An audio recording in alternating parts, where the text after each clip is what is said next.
Imagine yourself discovering that one of the most famous gunmen of the American Wild West carried in his veins a blood far more noble than anyone ever suspected. And what if I told you that Billy the Kid, that frail boy who defied the law and became a legend at 21, hid a family tree so explosive that, if revealed at the time, it could have completely changed the course of American history? Well, my friend, get ready, because what you are about to discover will make you question everything you thought you knew about the most mythical outlaw of the Wild West. The story begins on a cold September night in 1859 in New York. But it wasn't just any place in New York.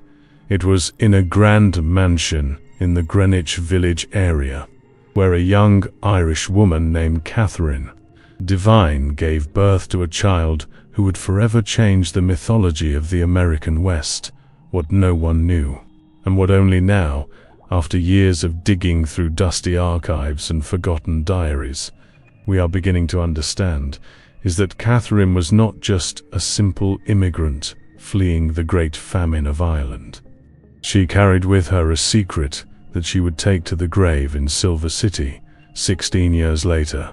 You see, the official records say that Catherine arrived in the United States in 1846 on the ship Devonshire, listed as a maid. But there exists a second passenger list, discovered only recently in the Cork Port Archives in Ireland, that tells a completely different story. In this alternate list, a certain Lady Catherine Fitzgerald boarded the same ship on the same date, accompanied by a small entourage. Coincidence? Maybe. But when you find out that the Fitzgeralds were one of the most powerful families in Ireland, direct descendants of the kings of Leinster, and that a young Catherine Fitzgerald had mysteriously disappeared from family records exactly that year, things start to get interesting. But why would an Irish noblewoman flee to America disguised as a maid?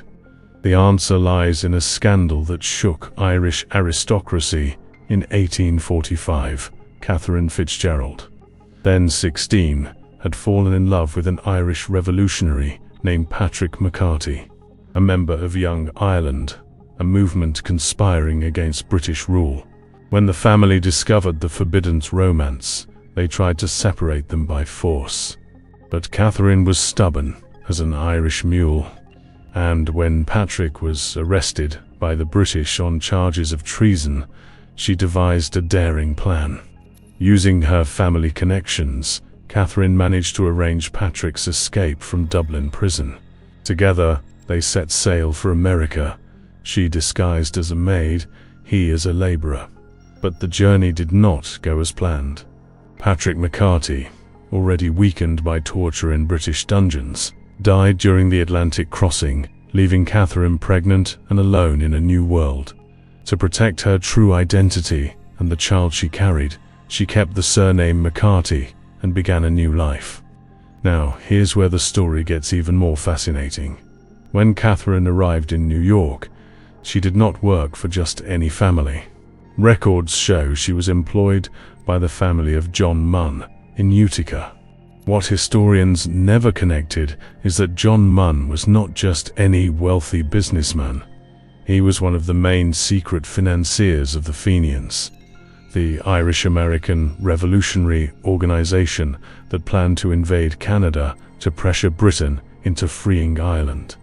And it is no coincidence that Catherine, a political fugitive from Ireland, ended up in his household. It was in this environment of conspiracies and secret societies that little Henry McCarthy, the future Billy the Kid, spent his early years. Raised hearing stories of rebellion, justice, and the fight against oppression, it is no wonder he developed such a deep contempt for authority. But there's more. The Bonney brothers, who lived on the same street in Utica, were not ordinary neighbors. John and Edward Bonney were undercover agents of the British government sent to spy on Fenian activities. And when they discovered Catherine's true identity, a dangerous game of cat and mouse began. Edward Bonney, the younger of the brothers, developed a sick obsession with Catherine. He knew who she really was and used that knowledge to blackmail her. It was during this dark period that Joseph, Billy's younger brother, was born. Rumors of the time whispered that Joseph was not the son of the late Patrick McCarty, but rather the result of Edward Bonney's blackmail. This would explain why Billy later adopted the surname Boney, not by choice, but as a birthmark imposed by the cruel circumstances of his family's fate. When Catherine finally managed to escape from Utica with her 2 children, she was already marked. British agents had placed a price on her head, not officially, of course, but through a shadowy network of bounty hunters operating on both sides of the Atlantic.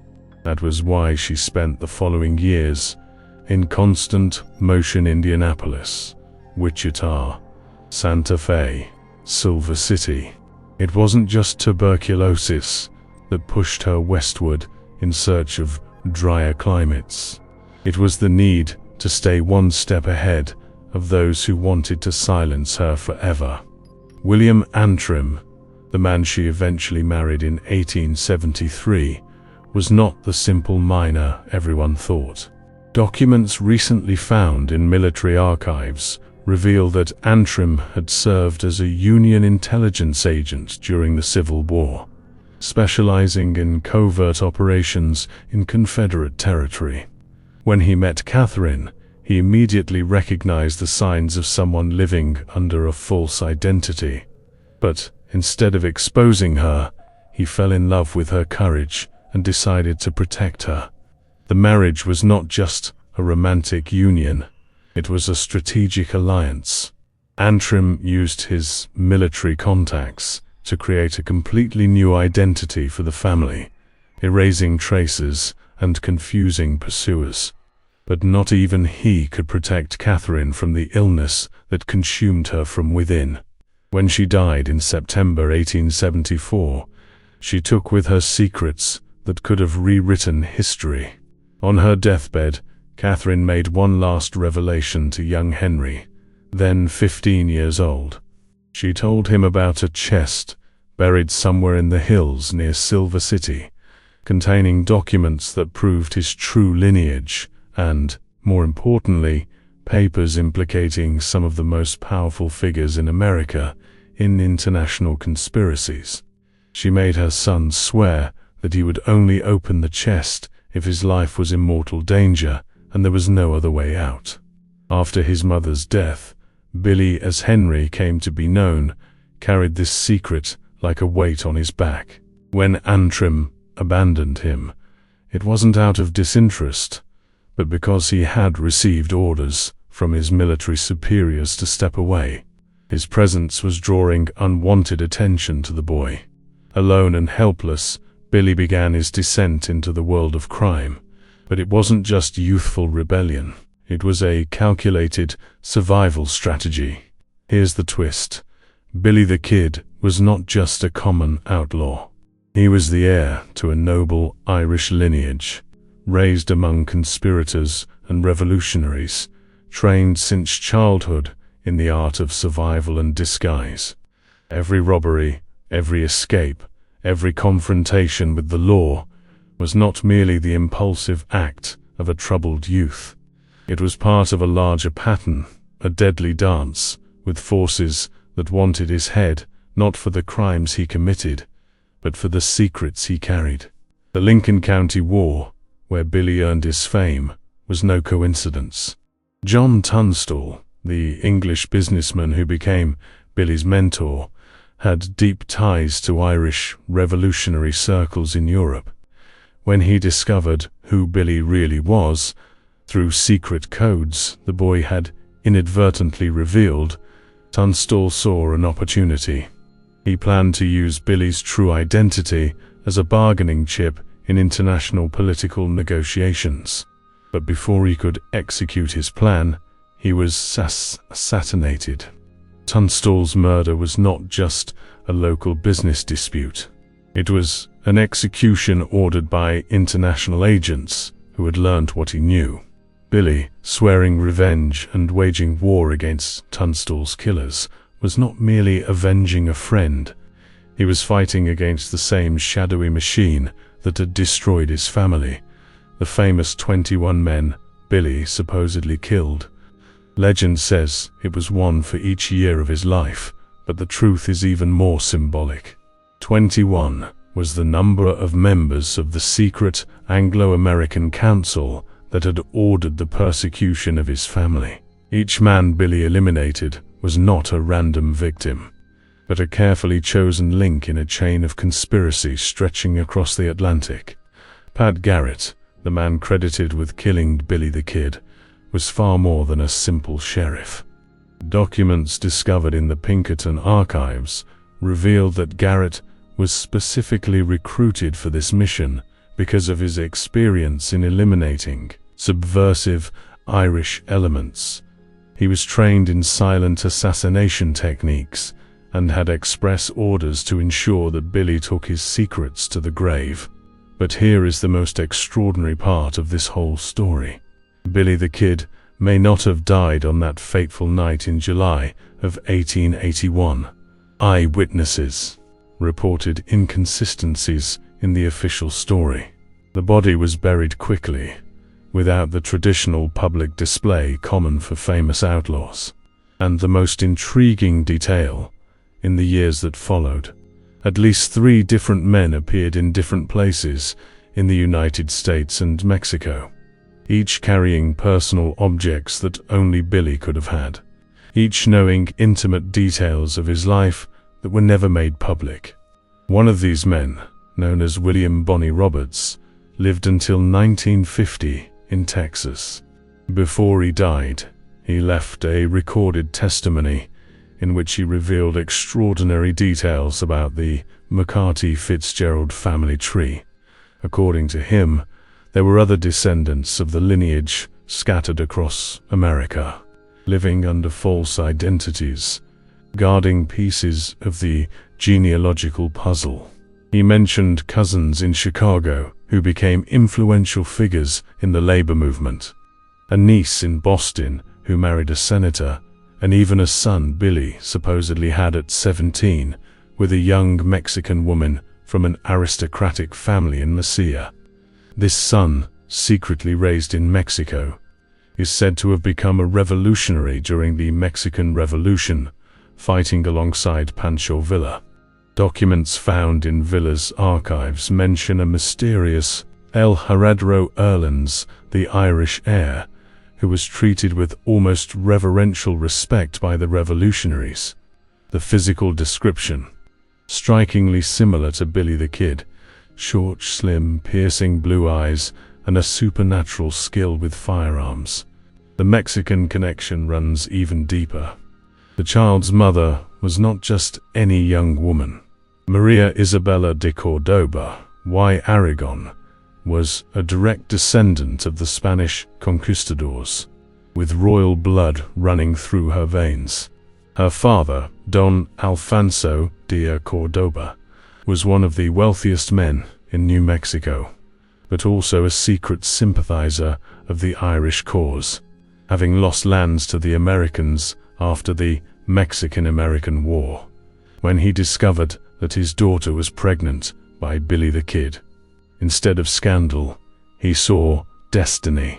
Alfonso knew Billy's true identity through a network of Catholic aristocrats stretching from Mexico City to Dublin.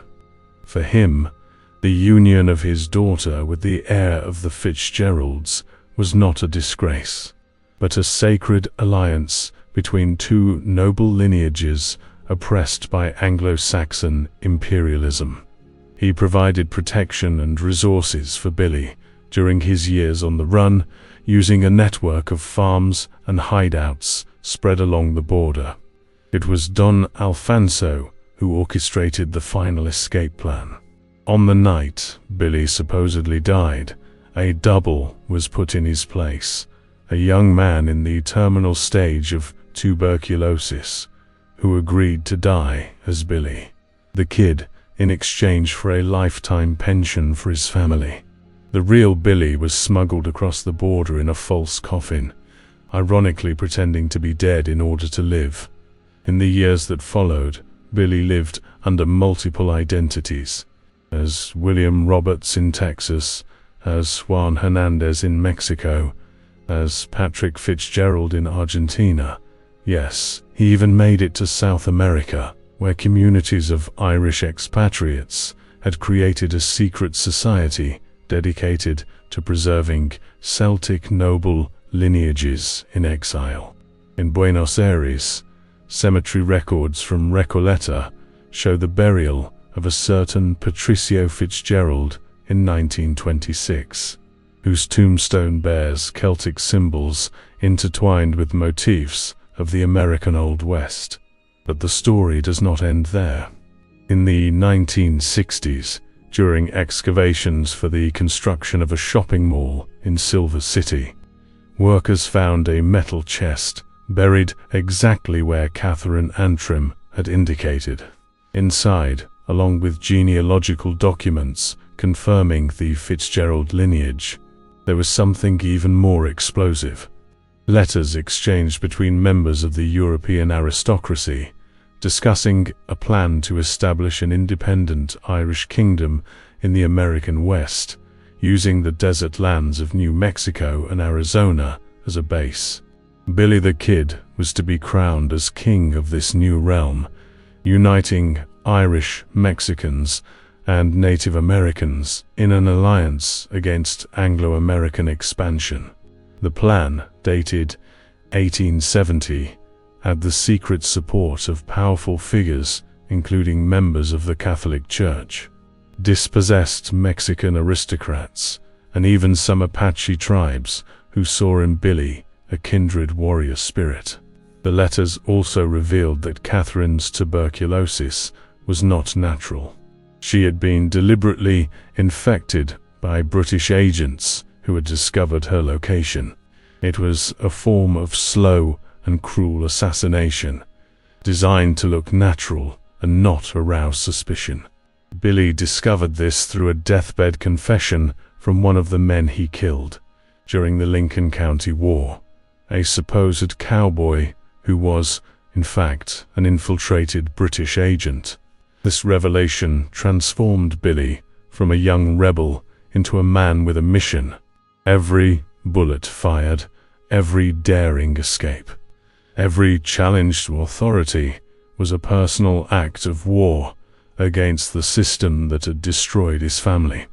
The newspapers of the time, unknowingly, were documenting not only the adventures of an outlaw, but the guerrilla acts of a prince in exile, fighting to reclaim his honor and avenge his lineage. The famous shootout in which Billy killed his first men as a fugitive.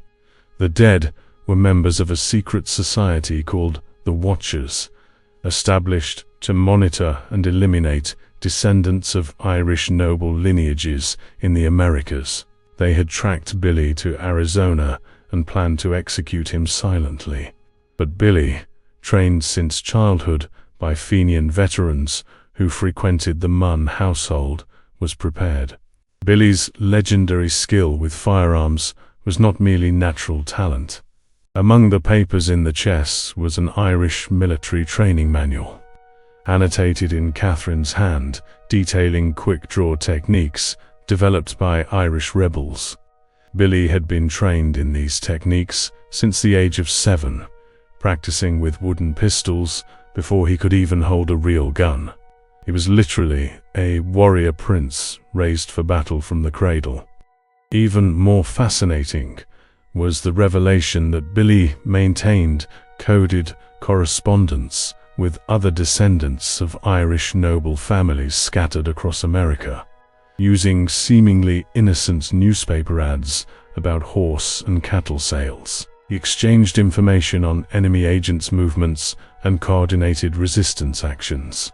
The network included judges, sheriffs, merchants, and even some Texas Rangers, all united by ties of blood and ancestral honor. One of these correspondents was Jesse James, who, according to the documents, also carried Irish noble blood through his maternal grandmother. The supposed rivalry between Billy's and Jesse's gangs was in fact a smokescreen to mislead the authorities. The two young outlaws coordinated bank and train robberies that targeted British gold shipments intended to finance operations against Irish revolutionaries. The stolen money was secretly funneled to Ireland through a complex network of smugglers and Catholic priests. The Catholic Church, in fact, played a much larger role in this story than anyone imagines. Priests throughout the American Southwest provided hideouts, disguises, and false documents for Billy and his associates. Father Martinez of Taos, a controversial figure in New Mexico's history, was actually the regional coordinator of this protection network. He was the one who administered Billy's last rites, not in 1881 as the official story claims, but in 1926 in Argentina, when the old warrior finally found peace. Billy the Kid's descendants still live among us, guarding the family secrets, waiting for the right moment to reveal the full truth. Some hold prominent positions in society, others live simple, anonymous lives, but all carry in their blood the heritage of rebellion, courage, and honor that defined their most famous ancestor. In 2004, when attempts were made to exhume Catherine Antrim's body for DNA testing, it was no coincidence that the process was repeatedly blocked in court. Powerful forces, descendants of those same groups that once hunted the McCarty Fitzgeralds, still work to keep the truth buried. They know that confirming Billy the Kid's true identity would open a Pandora's box of legal claims. Inheritance disputes and historical revelations could rewrite our understanding of the Old West. But perhaps the most shocking revelation of all is this: Billy the Kid was never the villain he was painted to be. Every crime attributed to him had a reason, every death a justification within the context of a secret war few knew about.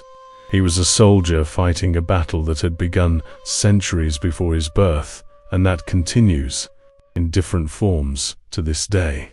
The 21 deaths attributed to him, each one was a name on a list of enemies of Irish freedom, men who had directly or indirectly participated in the oppression of his people. Pat Garrett himself, in his later years, was tormented by nightmares and guilt. Private letters discovered after his death in 1908 revealed that he knew the truth about Billy and had been forced to participate in the cover-up under death threats to his family. Garrett spent his final years trying to gather evidence to clear Billy's name, but he was murdered before he could make his findings public. Officially, he was killed in a land dispute. Unofficially, he was silenced by the same cabal that orchestrated Billy's supposed death. The famous tintype of Billy the Kid, the only confirmed photo of him, sold for millions of dollars. Look closely and you will see Celtic symbols subtly embroidered on his vest. A ring with the Fitzgerald coat of arms almost imperceptible on his left hand, and on the grip of his pistol, carvings forming Orgum, the ancient Irish script, spelling Arango Br Shay, Ireland forever. Today, while tourists visit Billy the Kid's grave in Fort Sumner, they hardly know they are paying homage to an empty grave, a monument to a carefully constructed lie.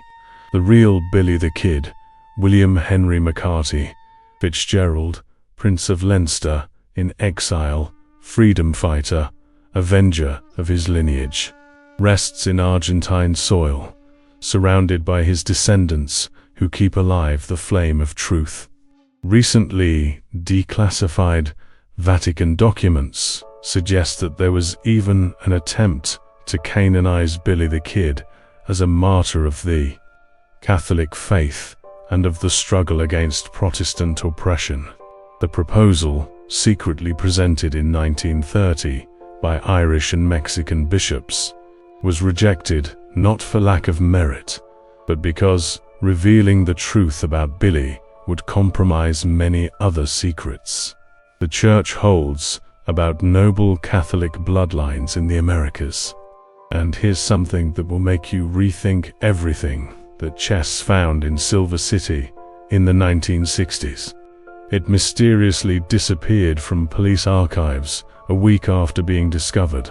Witnesses were silenced, records erased, and the story smothered. But copies of the most important documents had been made.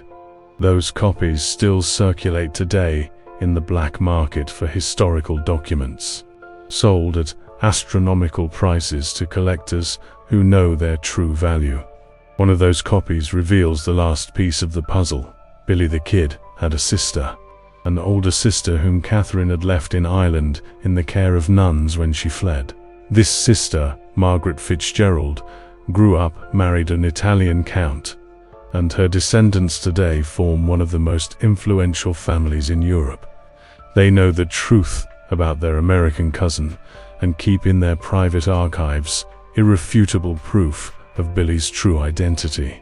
That is why, periodically, stories surface in the media about new documents, new photos, new theories about Billy the Kid. It is no coincidence. It is a cat-and-mouse game between those who want to reveal the truth and those who need to keep it hidden. Each revelation is carefully calculated, each denial orchestrated in a dance that has lasted more than a century. Billy the Kid's family tree is not just a historical curiosity. It is a map for understanding the hidden forces that shaped the American West, the international connections that influenced the formation of the United States, and the secrets that still determine today who has power and who does not. Billy was not just an outlaw. He was a prince, a revolutionary, a man born for greatness but forced to live in the shadows.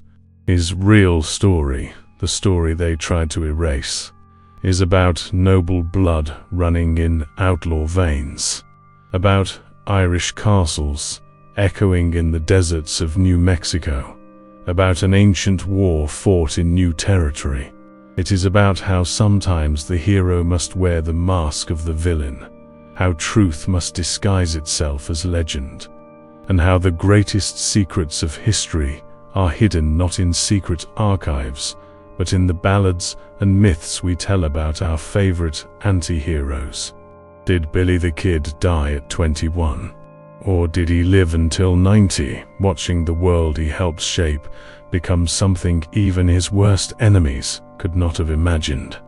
The answer lies buried somewhere between Fort Sumner and Buenos Aires, between truth and legend, between what official history tells and what descendants whisper in secret family gatherings. What we know for sure is this: the next time you hear about Billy the Kid, remember that you're only hearing the tip of the iceberg of a much larger, far more complex, and much more fascinating story than any Western movie has ever dared to tell. A story of princes disguised as gunslingers, of nobles living as outlaws, of a family tree whose roots stretch from the castles of Ireland to the deserts of Mexico, and whose branches still bear fruit today in places you would never imagine.